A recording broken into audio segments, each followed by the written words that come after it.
Bismillahirrahmanirrahim. Assalamualaikum warahmatullahi wabarakatuh. Salam sejahtera buat kita semua. Pada pertemuan kali ini,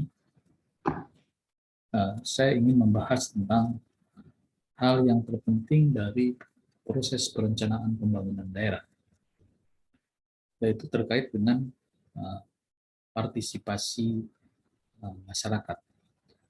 Sebagaimana diketahui bahwa paradigma perencanaan pembangunan mengalami perubahan yang cukup dramatis gitu, terutama sejak berubahnya sistem kepolitikan di Indonesia. Pada awalnya perencanaan pembangunan itu bersifat top down. Seiring dengan tumbuhnya demokratisasi gitu, dan keterbukaan, maka perencanaan pembangunan pun mengalami perubahan yang semula dari top down menjadi bottom up. Saya kira ketika kita berbicara perencanaan pembangunan yang bottom up, maka komponen terpenting di sini adalah bagaimana keterlibatan publik atau masyarakat di dalam proses itu. Nah, tentu saja persoalan ini menjadi sangat krusial, gitu, karena tidak ada demokrasi tanpa partisipasi.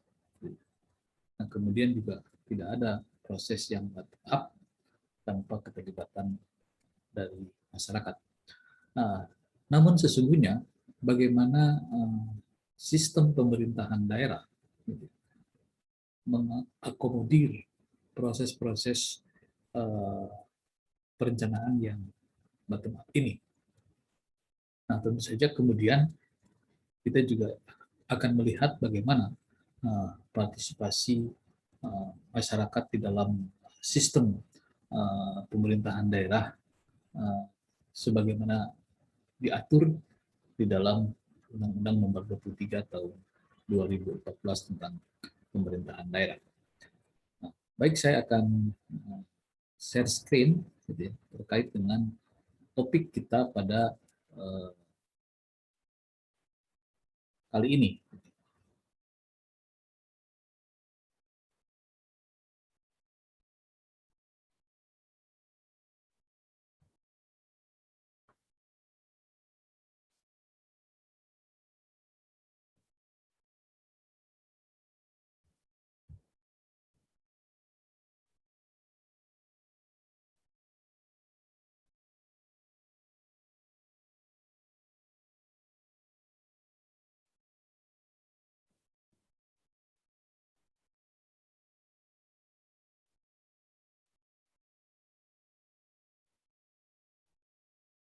Nah,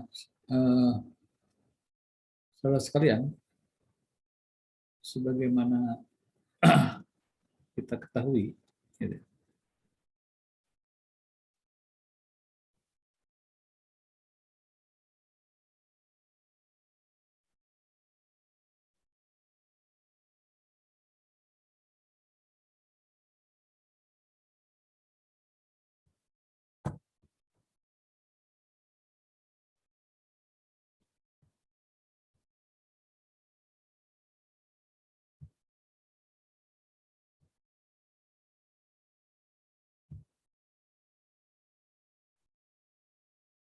nah, baik, sebagaimana kita ketahui bersama bahwa partisipasi masyarakat di dalam pelaksanaan otonomi daerah ini menjadi isu yang sangat penting, gitu. Seperti disinggung pada awal tadi, saya mengatakan bahwa tidak ada demokrasi tanpa partisipasi. Kemudian juga tidak ada otonomi tanpa perencanaan yang sifatnya bottom up, gitu ya. Untuk itu, maka kita diingatkan lagi tentang apa itu otonomi daerah.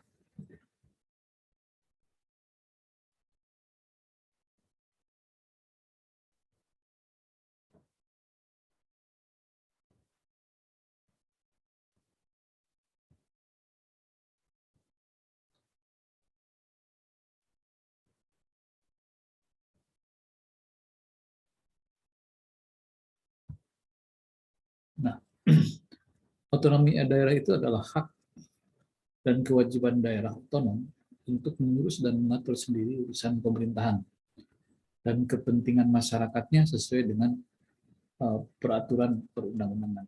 Jadi, mohon maaf ini masih mensitir undang-undang terdahulu yang sebenarnya sekarang sudah mengalami perubahan dengan Undang-Undang Nomor 23 Tahun 2014. Tapi secara esensial ini tidak berubah. Prinsip otonomi itu adalah pada pokoknya memberikan kewenangan kepada daerah untuk mengurus dan mengatur gitu ya, tentang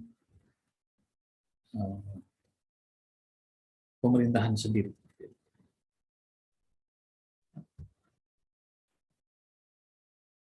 Dan setiap daerah otonom gitu ya, itu memiliki kewenangan di dalam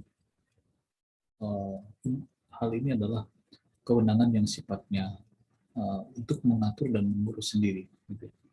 Dan sebagaimana kita maklumi bahwa yang dimaksud dengan daerah otonom itu adalah suatu kesatuan masyarakat hukum yang mempunyai batas-batas wilayah yang berwenang mengatur dan mengurus urusan pemerintahan dan kepentingan masyarakat setempat menurut prakarsa sendiri berdasarkan aspirasi masyarakat dalam sistem negara kesatuan Republik Indonesia.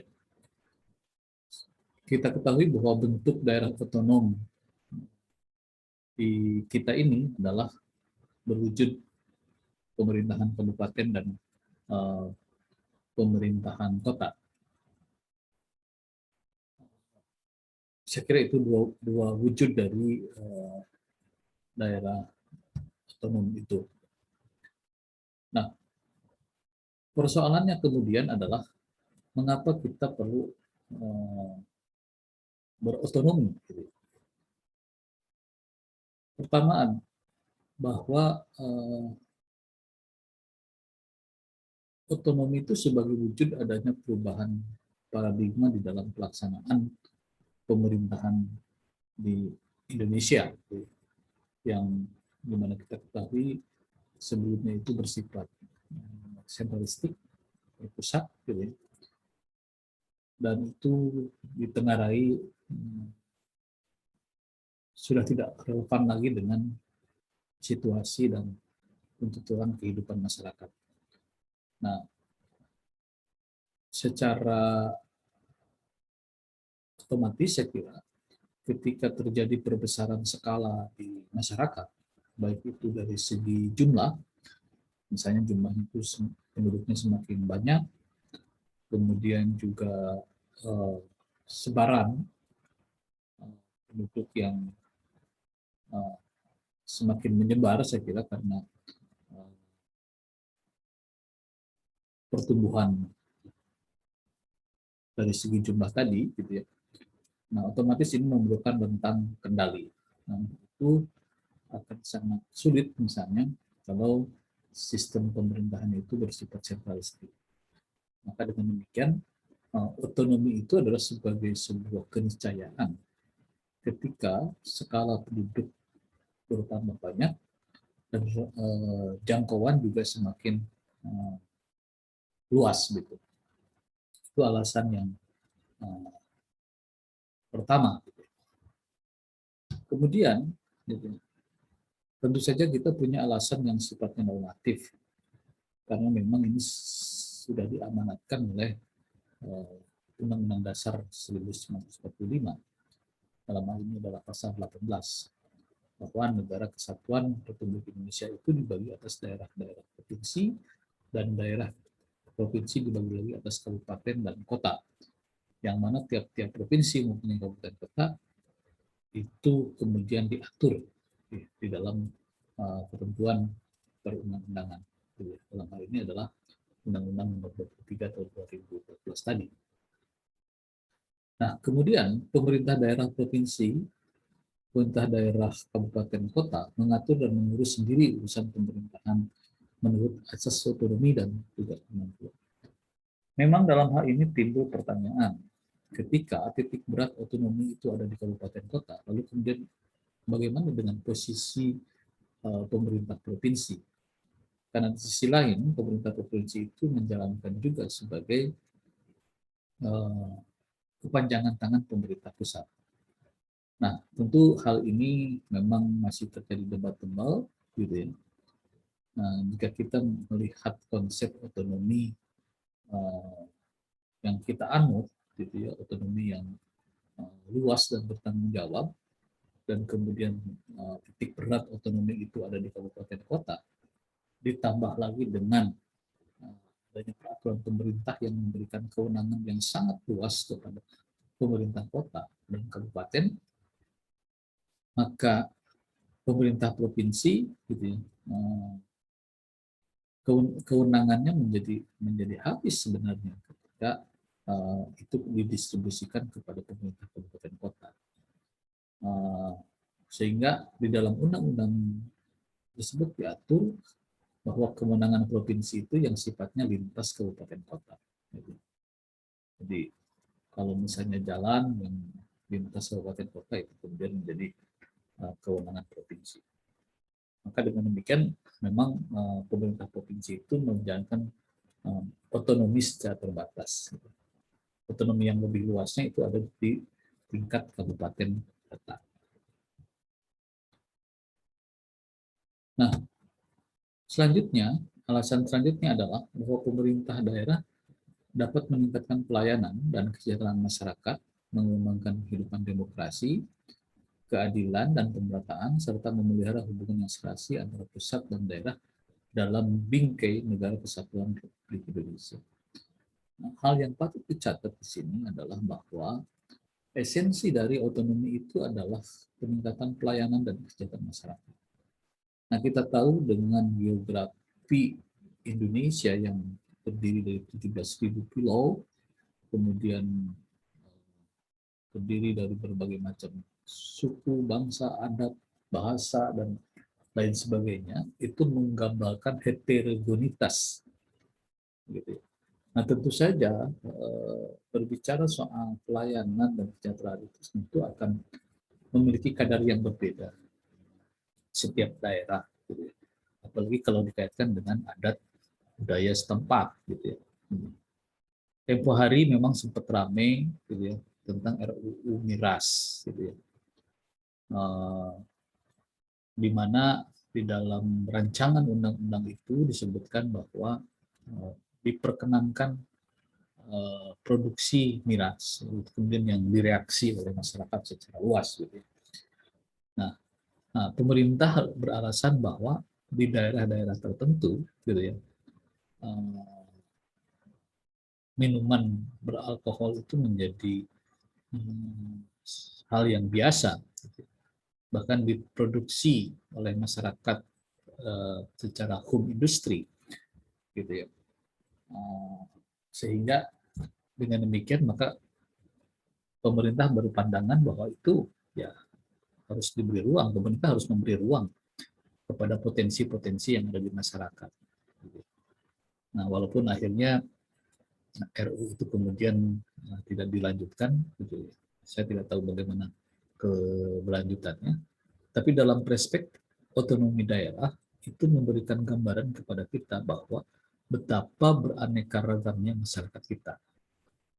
Nah, keanekaragaman itu baik berdasarkan agama, budaya, gitu ya, adat istiadat, termasuk juga saya kira tuntutan pelayanannya itu akan sangat berbeda.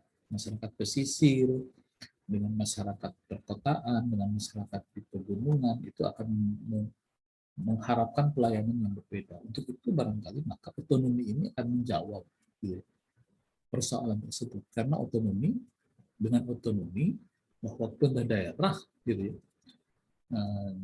diberi kewenangan, gitu ya, untuk mengembangkan sendiri sesuai dengan tuntutan dari masyarakat setempat, sesuai dengan kebutuhan dari masyarakat di sana, gitu ya.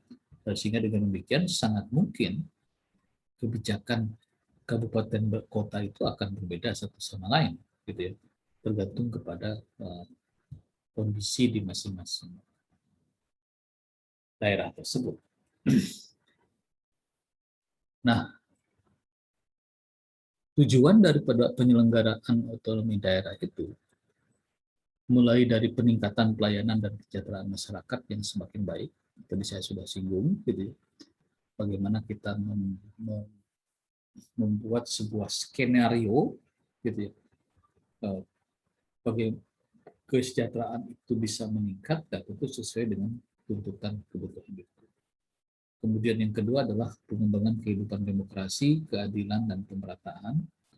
Saya kira ini juga sangat jelas, gitu. Tadi saya katakan bahwa tidak ada demokrasi tanpa otonomi, gitu, dan tidak ada otonomi tanpa partisipasi, gitu. Jadi dalam hal ini, gitu, otonomi memang memberi ruang bagi hidup tegaknya demokrasi, keadilan, dan pemerataan. Kemudian berikutnya adalah, gitu, bagaimana juga otonomi ini akan memelihara hubungan yang serasi antara pusat dengan daerah dan antar daerah dalam rangka menjaga keutuhan. Nah, ya, tentunya ini sebuah pengharapan yang kita tadi, karena otonomi di kita itu dijalankan tetap dalam bingkai negara kesatuan Republik Indonesia. Dan berikutnya, tujuan dari otonomi itu adalah mendorong pemberdayaan masyarakat, gitu ya, dan serta menumbuhkan partisipasi, kreativitas, prakarsa, gitu ya, dalam mengembangkan fungsi-fungsi itu nanti dijalankan oleh lembaga politik semacam DPRD lah, gitu ya. Nah, yang menjadi sasaran yang akan dicapai melalui kebijakan otonomi daerah itu, yang pertama adalah peningkatan pelayanan publik, gitu ya, pengembangan kreativitas masyarakat dan aparatur pemerintahan daerah. Kemudian yang kedua adalah kesetaraan hubungan antara pemerintah pusat dan pemerintah daerah dalam kewenangan dan keuangan. Gitu. Walaupun ini juga masih problematis, gitu ya. Gitu ya. Karena ketergantungan daerah kepada pemerintah pusat itu masih tinggi, terutama dari aspek keuangan. Gitu. Kita bisa lihat dari proporsi dana transfer dengan pendapatan asli daerah di masing-masing kabupaten kota itu memang masih sangat jauh, gitu.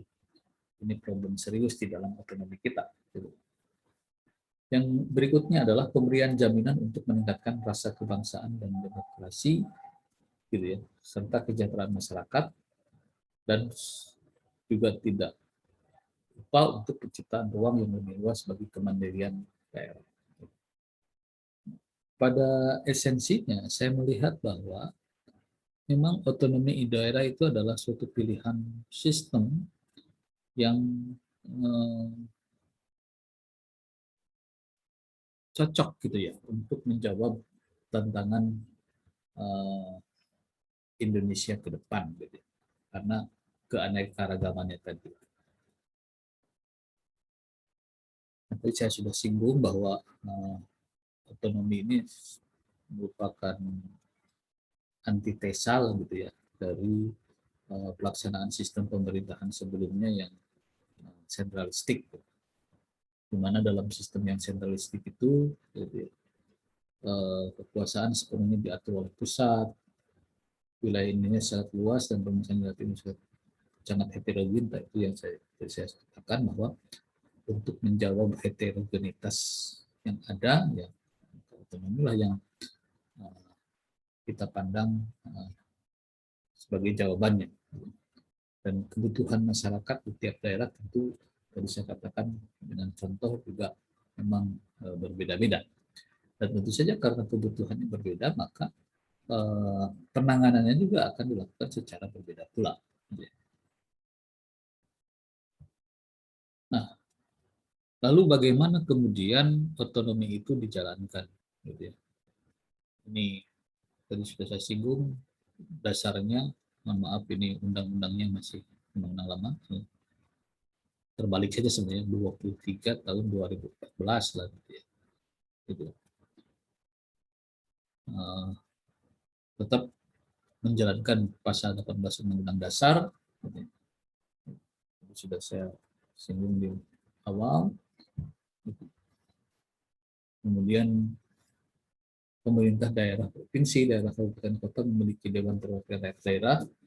Ini sebagai wujud dari otonomi itu adalah wujud dari partisipasi politik warga itu adalah dengan adanya lembaga DPRD di tingkat kabupaten kota dan provinsi.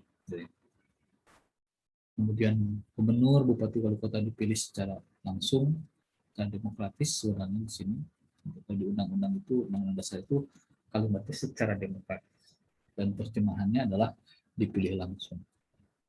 Kemudian pemerintah daerah menjalankan otonomi yang luas, seluas-luasnya kecuali urusan yang oleh pemerintah pusat ditentukan sebagai urusan yang tidak diberikan kepada daerah. Itu meliputi urusan soal moneter, kemudian hubungan luar negeri, kemudian peradilan, kemudian apalagi ya, agama kalau tidak salah gitu. Ada 5 atau 6 urusan yang oleh pemerintah pusat tidak diberikan kepada daerah. Pertahanan, gitu tadi. Pertahanan, kemudian urusan moneter, hubungan luar negeri, peradilan, kemudian agama, gitu ya.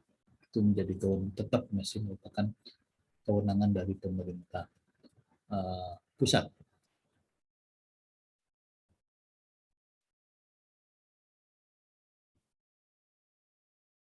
Nah, hal yang utama di dalam penyelenggaraan otonomi daerah itu bahwa karena daerah memiliki kewenangan yang sangat luas, gitu ya, kewenangan untuk menentukan sendiri, maka daerah berhak untuk membuat peraturan daerah, gitu. Dan sebagaimana diketahui bahwa peraturan daerah ini memiliki posisi hukum yang sangat kuat di dalam sistem perundang-undangan kita. Jadi peraturan daerah itu satu tingkat di bawah peraturan pemerintah. Dalam Gruner teori, gitu ya, itu hierarki yang paling tinggi itu adalah undang-undang dasar. Kemudian di bawah undang-undang dasar itu adalah undang-undang, di bawah undang-undang itu adalah peraturan pemerintah, dan di bawah peraturan pemerintah itu adalah peraturan daerah. Maka dengan demikian pemahamannya adalah bahwa Perda itu lebih tinggi statusnya daripada peraturan menteri, gitu ya. Perda itu lebih tinggi, gitu ya, hierarkinya, gitu ya, dibanding dengan keputusan presiden. Gitu ya. Sedikit termasuk juga peraturan presiden. Gitu ya. Nah, secara normatif begitu. Tapi tentu saja dalam praktik gitu ya memang diharapkan bahwa uh, ada sinkronisasi antara peraturan-peraturan daerah dengan peraturan-peraturan yang dibikin oleh pemerintah pusat, mulai dari PP dan kemudian juga peraturan pemerintah, peraturan presiden, peraturan menteri, dan lain sebagainya. Nah, daerah otonom itu ya tadi terdiri dari provinsi, daerah kabupaten kota, gitu. Dan memang diberi ruang, gitu, sesuai dengan perkembangan untuk dilakukan penataan terhadap daerah otonom, gitu, baik melalui pemekaran, gitu, apabila pertimbangannya baik secara potensi, luas wilayah, sosial politik, budaya, dan lain sebagainya itu memenuhi syarat, gitu ya. Nah, asas penyelenggaraan umum pemerintahan termasuk otonomi daerah itu meliputi asas kepastian hukum, asas kepentingan umum, asas keterbukaan, asas proporsionalitas, asas akuntabilitas, asas efisiensi, serta asas efektivitas. Jadi, nah jika dikaitkan dengan asas penyelenggaraan pemerintahan daerah, gitu, yang pertama adalah desentralisasi, yaitu penyerahan wewenang oleh pemerintah pusat kepada pemerintah daerah untuk mengatur dan mengurus pemerintahan dalam sistem NKRI, sehingga akhirnya akan menjadi urusan pemerintah daerah. Jadi desentralisasi itu kata lain daripada otonomi, yaitu adalah kewenangan yang diberikan oleh pemerintah pusat kepada daerah untuk mengurus dan mengatur sendiri rumah tangganya. Kemudian juga ada asas dekonsentrasi, yaitu pelimpahan wewenang pemerintah oleh pemerintah pusat kepada gubernur sebagai wakil pemerintahan dan kepada instansi vertikal wilayah. Pada hakikatnya hal itu tetap menjadi urusan pemerintah pusat. Nah, jadi asas dekonsentrasi ini adalah semacam pelimpahan dari pemerintah pusat kepada pemerintahan di bawah. Itu dengan kewajiban untuk menjadi pertanggungjawabannya kepada pemerintah pusat. Jadi memang pekerjaan pusat yang diberikan kepada daerah kira-kira begitu. Nah, dengan dekonsentrasi ini biasanya diikuti oleh sistem keuangan yang juga dibiayai oleh APBN. Gitu ya. Jadi dekonsentrasi ini, gitu ya, pekerjaan yang di daerah, tapi kewenangannya adalah kewenangan pusat dan anggarannya pun juga anggaran dari pusat. Kemudian yang berikutnya adalah tugas pembantuan, yaitu penugasan dari pemerintah pusat kepada pemerintah daerah dan pemerintah desa atau dari pemerintah provinsi kepada kabupaten kota atau kepada pemerintah atau dari pemerintah kabupaten kota kepada pemerintah desa. Jadi ya sifatnya penugasan gitu ya untuk hal-hal tertentu gitu ya. Nah, tentu kalau penugasan maka terkait dengan money, material, metode itu adalah pemerintah yang memberikan tugas. Ya, kalau pemerintah kabupaten ya pemerintah kabupaten lah yang menyiapkannya. Begitupun juga kalau dari pemerintah provinsi yang menugaskan, maka provinsilah yang berhak menyiapkan unsur-unsur materialnya, gitu ya. Nah, kemudian asas pelaksanaan otonomi daerah itu meliputi otonomi yang luas. Jadi kekuasaan daerah mengenai pemerintahan itu mencakup semua bidang kecuali bidang yang ditetapkan oleh undang-undang tidak menjadi wewenang daerah. Itu yang tadi saya sebutkan. Gitu. Minus pertahanan, keuangan, luar negeri, kemudian agama, gitu, dan peradilan. Gitu. Di luar itulah semuanya menjadi kewenangan pemerintah daerah. Di samping luas, otonomi itu sifatnya nyata, yaitu keleluasaan daerah untuk menyelenggarkan pemerintah di bidang tertentu secara nyata dan diperlukan untuk tumbuh dan berkembang daerah. Di real, daerah itu menyelenggarakan sesuatu gitu ya, dengan leluasa dan dia boleh membuat peraturan daerah, gitu ya, membuat perda, gitu ya. Nah, tapi hal yang tidak boleh dilupakan adalah prinsip yang ketiga, yaitu otonomi yang bertanggung jawab, yaitu perwujudan pertanggungjawaban sebagai konsekuensi pemberian hak dan kewenangan kepada daerah sebagai wujud tugas dan kewajiban daerah di dalam mencapai tujuan otonomi tersebut. Saya kira jelas ya, bahwa otonomi itu mengandung asas luas, nyata, dan bertanggung jawab. Nah, kemudian itu nanti diterjemahkan ke dalam berbagai macam hak dan kewajiban dari pemerintah. Haknya meliputi untuk mengurus sendiri, memilih pimpinan daerah, mengelola aparatur daerah, memungut pajak, gitu. Kemudian mendapatkan sumber-sumber pendapatan, gitu ya, dan lain-lain. Hal-hal yang dianggap sebagai hak daerah, gitu ya. Nah, tapi di samping hak, juga daerah juga memiliki kewajiban untuk melindungi masyarakat, menjaga persatuan dan kesatuan dan kerukunan serta keutuhan NKRI. Jadi tidak boleh dengan atas nama otonomi lalu inginkan untuk merdeka, gitu, untuk pisah, gitu ya. Tetap otonomi itu dalam bingkai NKRI. Kemudian juga kehidupan demokrasi harus lebih meningkat, gitu ya.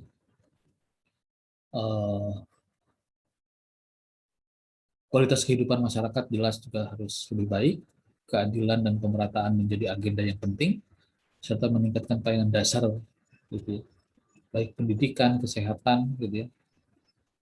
Kemudian untuk menyediakan berbagai macam fasilitas keseharian yang dibutuhkan oleh masyarakat. Itu kewajiban dari pemerintah daerah. Gitu ya. Nah, tadi saya disinggung urusan pemerintah yang tidak diberikan kepada daerah itu ada 5 tadi: politik luar negeri, pertahanan, keamanan, justisi, moneter, dan agama. Jadi ini tetap menjadi kewenangan dari pemerintah pusat.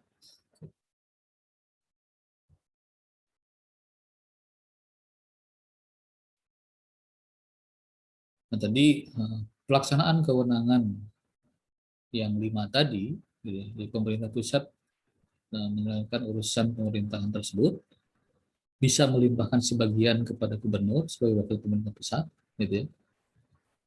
Kemudian juga menugaskan sebagian urusan pemerintah kepada pemerintah desa berdasarkan asas tugas. Bisa saja juga diberikan kewenangan kepada desa berdasarkan asas tugas pembantuan. Gitu. Saya kira tadi sudah disinggung terlebih dahulu di situ prinsip-prinsip pelaksanaan otonomi daerah. Gitu.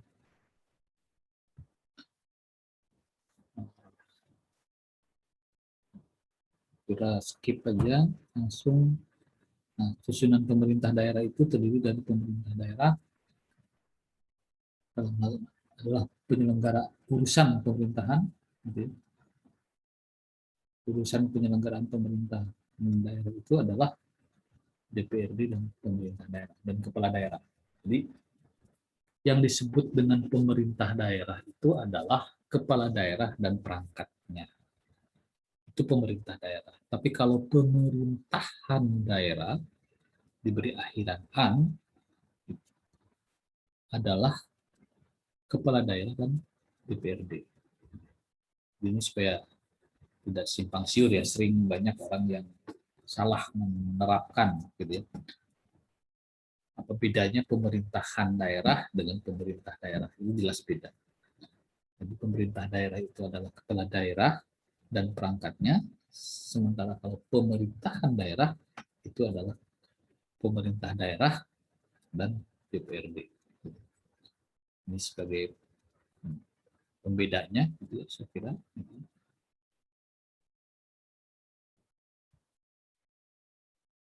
Nah, itu dari pemerintah daerah tadi kepala daerah dan perangkat, unsurnya tadi adalah SKPD, gitu ya. Pemerintah daerah itu ada 2 tingkatan, yaitu tadi provinsi dengan kewenangan yang terbatas, dan kabupaten kota dengan kewenangan yang sangat luas. Gitu. Nah, di sini gubernur memiliki peran ganda itu sebagai kepala daerah, sekaligus juga sebagai wakil pemerintah pusat. Nah, saya kira untuk sementara saya berbicara dalam segi aspek otonomi terlebih dahulu, gitu ya. Nanti dalam sesi berikutnya saya akan mencoba mengkaitkan bagaimana partisipasi tumbuh dalam sistem otonomi daerah.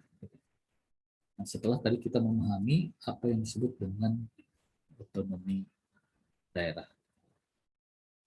Saya kira untuk kali ini saya cukupkan sekian terlebih dahulu. Terima kasih. Wabillahi taufiq wal hidayah.